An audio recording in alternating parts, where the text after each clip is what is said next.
Hello छात्र छात्राओं, आज हम लोग डीएलएड के मैथ के पेपर को हल करेंगे जो कि फर्स्ट ईयर फर्स्ट सेमेस्टर का पेपर है, जो कि 2017 का पेपर है। 2017 का पेपर है, इसको आज हम हल करेंगे और डिस्कस करेंगे कि इस प्रकार के प्रश्न किन किन प्रकार के 2017 में प्रश्न आए थे और इनको किस प्रकार से हल किया जा सकता है। एकदम डिटेल्ड आपको इस वीडियो को देखने के बाद आपको किसी और वीडियो को देखने की आवश्यकता ही नहीं पड़ेगी। और आप लोग ध्यान से देखिए, समझ में आया कि नहीं आया? जो भी नहीं आया तुरंत पूछिएगा, समझ में आया कि नहीं आया? चलिए हम लोग प्रश्न की तरफ चलते हैं।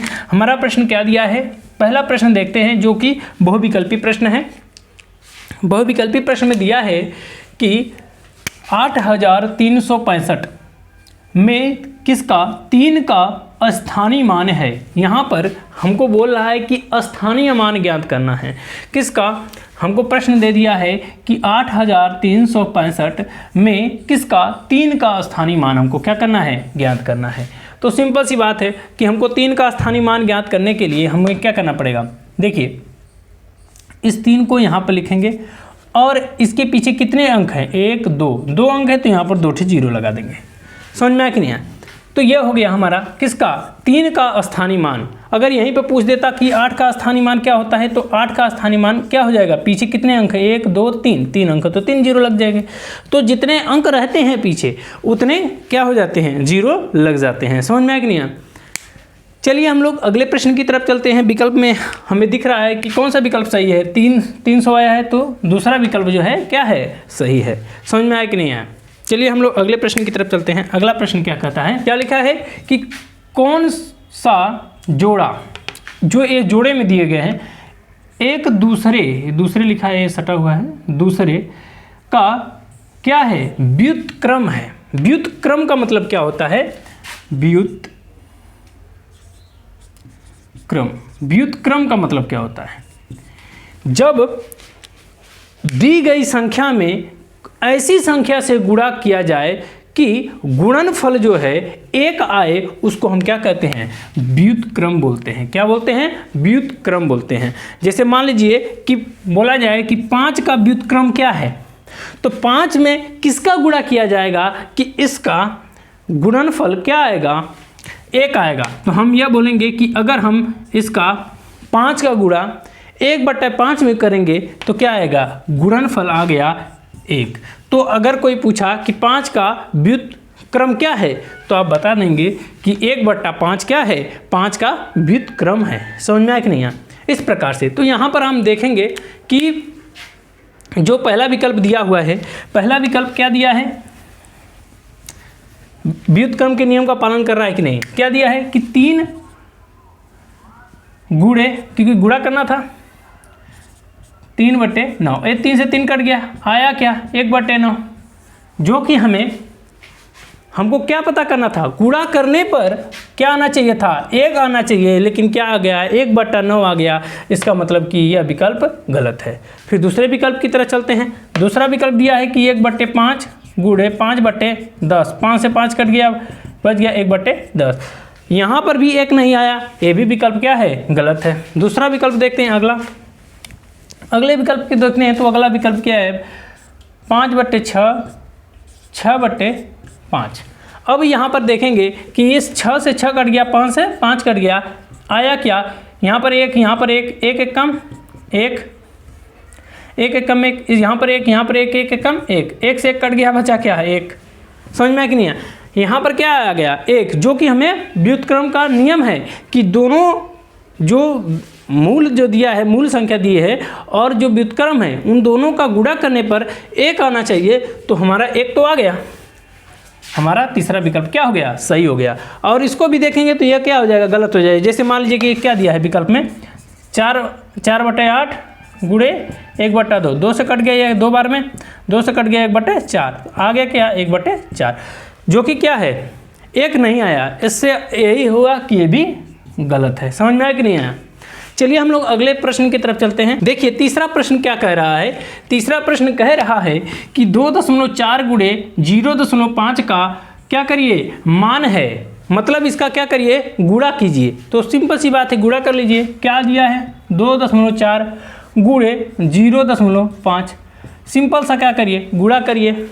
अब ये भूल जाइए, देखिए दशमलव से आपको टेंशन लेना नहीं है, दशमलव जो दिया है उसको भूल जाइए कि दशमलव भी है, एक क्षण के लिए भूल जाइए। सिंपल जैसे आप गुणा आपको आता है वैसे कर लीजिए।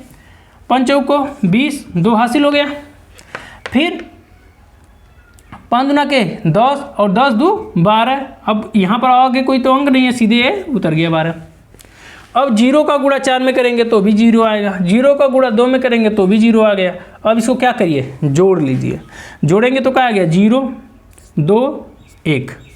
अब यहाँ पर देखेंगे, अब दशमलव की बारी है, अब दशमलव पे ध्यान देना है।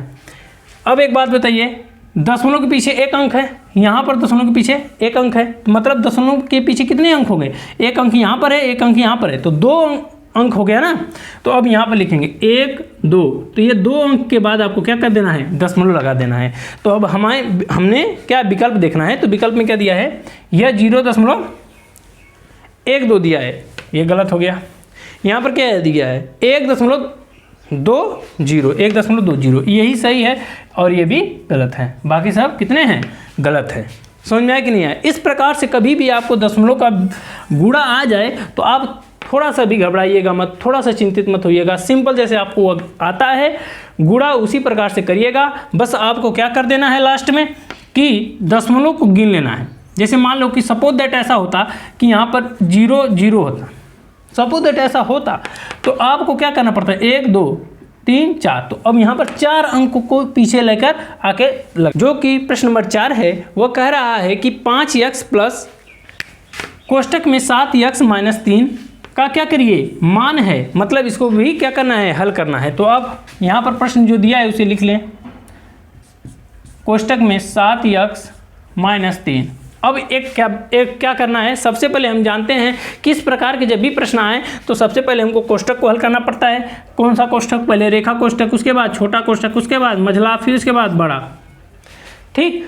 और आगे क्या करना पड़ता है, आगे हमें करना पड़ता है कि सबसे पहले जब जोड़ घटाने की बात आए तो भाग करनी पड़ती है, फिर गुणा करना पड़ता है, फिर उसके बाद क्या करना पड़ता है, जोड़ना पड़ता है, फिर उसके बाद घटाना पड़ता है। इस प्रकार से जो है प्रश्न को हल किया जाता है। समझ में आया कि नहीं आया। चलिए अब इस प्रश्न को हम हल करते हैं, तो देखते हैं कि इस प्रश्न को हल करने में किस प्रकार से हम हल करेंगे। समझ में आया कि नहीं आया। देखिए अब यहाँ पर एक कोष्टक तोड़ देते हैं। अब इस प्लस का गुणा इस प्लस में होगा तो प्लस प्लस प्लस रहेगा, बाकी सब सेम उतर जाएगा, प्लस 7x। इस प्लस का गुणा माइनस में होगा तो माइनस 3, एकदम सेम उसी प्रकार से हमने क्या किया, उतार लिया। इस प्लस का गुणा इस प्लस में हुआ है तो प्लस रह गया, इस प्लस का गुणा माइनस में हुआ है तो माइनस ही रह गया है, माइनस हो गया है। अब यह भी यक्स है, यह भी यक्स है, सजाती है, इसके घात भी अलग नहीं है, तो इन दोनों को क्या करिए, जोड़ दीजिए। तो 5 और 7 को जोड़ेंगे तो क्या होगा, 12x माइनस 3, 12x माइनस क्या हो गया, 3 हो गया, 12x माइनस 3 हो गया। समझ में आया कि नहीं। इस प्रकार से हम लोग इसको हल कर लेंगे। कभी भी इस प्रकार के प्रश्न बहुविकल्पी में आ सकते हैं, अति लघुत्तरी में आ सकते हैं, चाहे लघुत्तरी में आ सकते हैं, तो फिर भी आपको सेम इसी प्रकार से हल करना है, कोई समस्या नहीं होनी चाहिए। समझ में आया कि नहीं है। देखते हैं यह विकल्प कहाँ मिलता है। ये देखिए यहाँ पर दिया है प्लस में -12 दिया है, तो यहाँ पर -12 नहीं है, ये गलत हो गया। यहाँ पर दिया है 2 3, ये भी नहीं है। फिर यहाँ पर दिया है +12x माइनस 3, तो +12 माइनस 3 तीसरा विकल्प सही है, और बाकी सब क्या है, यह माइनस दे दिया है, ये गलत है। समझ में आया कि नहीं है। कि निम्नलिखित में बृहत कोण है। बृहत कोण का मतलब यह होता है कि वह क्या होता है, 180 से क्या होना चाहिए, बड़ा होना चाहिए। बृहत कोण क्या होना चाहिए, बृहत कोण का मतलब होता है कि 180 से क्या होना चाहिए, बड़ा होना चाहिए। समझ में आया कि नहीं है। और 180 से बड़ा होना चाहिए और किससे छोटा होना चाहिए, 360 से छोटा होना चाहिए। समझ में आया कि नहीं है। क्या होना चाहिए, 360 से छोटा होना चाहिए। समझ में आया कि नहीं है। इस प्रकार के इनके बीच में कोण जो है होते हैं। मतलब कि अगर आपसे बोला जाए कि 180 क्या बृहत कोण है, नहीं। अगर वही बोल दिया कि 181, तो हाँ। 360 ये भी नहीं है। अगर वही 359 हो गया तो यह हो जाएगा बृहत कोण। तो चलिए इसमें से देख लेते हैं। 135 180 से क्या है, छोटा है, ये तो हो ही नहीं सकता। ये तो 90 से भी छोटा है, ये भी नहीं हो सकता। और ये 180 है जो मैंने अभी बताया है कि ये नहीं हो सकता। बच गया क्या? 305। यही विकल्प क्या है? सही है। मैं समझ में आया कि नहीं आया? देखिए ये बृहद कोण है, इस कोण का जो है मान मैं यहाँ पर डिफिनेशन में लिख देता हूँ ताकि आप लोगों को कभी भी इस प्रकार के अति लघुत्तरीय प्रश्न आ जाएं, या ये व्युत्क्रम किसे कहते हैं, इन दोनों डिफिनेशंस जो मोस्ट इंपॉर्टेंट हैं, हर साल इस पे प्रश्न बन जाते हैं। तो मैं ऐसा करता हूँ कि इनके डिफिनेशंस को मैं यहाँ पर लिख देता हूँ ताकि आप लोग को आसानी हो। ठीक है, चलिए मैं लिख दे रहा हूँ। मैंने सारे डिफिनेशंस को, दोनों डिफिनेशन जो मोस्ट इंपॉर्टेंट डिफिनेशंस हैं मैंने लिख दिए हैं ताकि आप लोगों को कभी भी इस प्रकार के प्रश्न बने तो आप लोग इसके डिफिनेशंस को भी जानें और पेपर में अच्छा परफॉर्म कर पाएँ। चलिए हम लोग, अब बारी है